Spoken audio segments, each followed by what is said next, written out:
Okay, friends, seeing as this is the final day to work on the resume template, I did want to give you guys a video for referencing later or for motivation and inspiration today, as this is the end.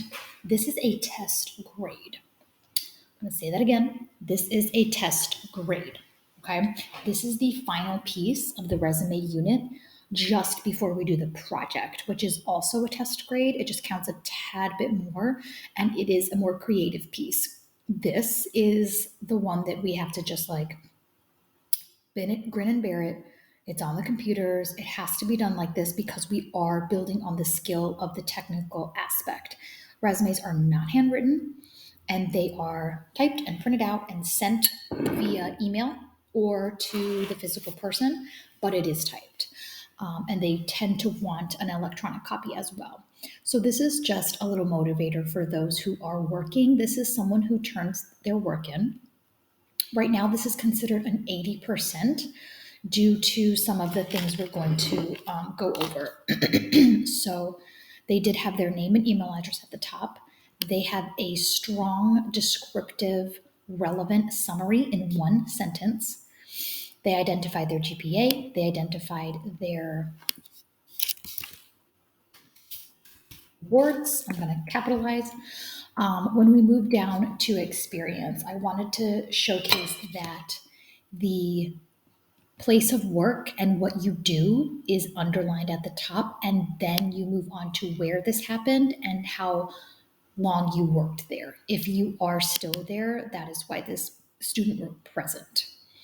A lot of the students so far are turning in work that looks like this. Instead of scan as the first verb, I'm seeing a lot of I, right? Get rid of the I. You are starting with your verb, scan, take, clean, right? Start with the verb. Something else I did was in red, I am opting for different language. I'm also highlighting and leaving comments. The comments are not seen here because it would have included the student's name. So if you do see comments, look at them, decide for yourself if you think the feedback is something you want to change.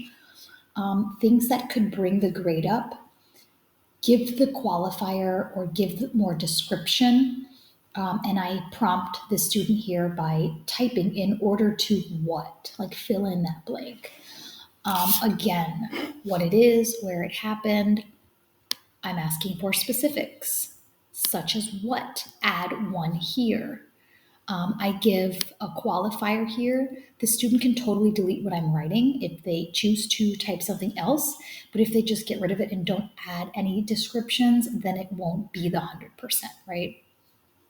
A mentee, including what did you do? And again, if you're adding a club, tell me what the club is about. Add any relevant skills. So right now, this is an 80% on a test. If this student goes in, adds the qualifier, adds the specifics, adds an activity,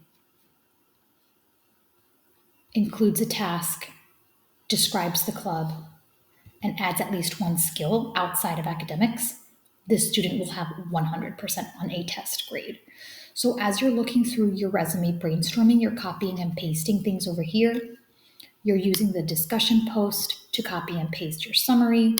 You're logging into PowerSchool for your GPA, and you're just sort of putting together your puzzle pieces to this final puzzle. This is what it might look like when you get it back. It's your choice. The student can say, I'm good with an 80, I will be sad. Or they can say, I'm not okay with an 80, I know I can do better, and I'm gonna add these things and then resubmit it. You can ask me or Ms. Brown to unsubmit, or I will try my best to, as I'm giving feedback, make you the editor again. This is the final element of what we're going to be working on today. This is due tonight, and tomorrow we start fresh with the project.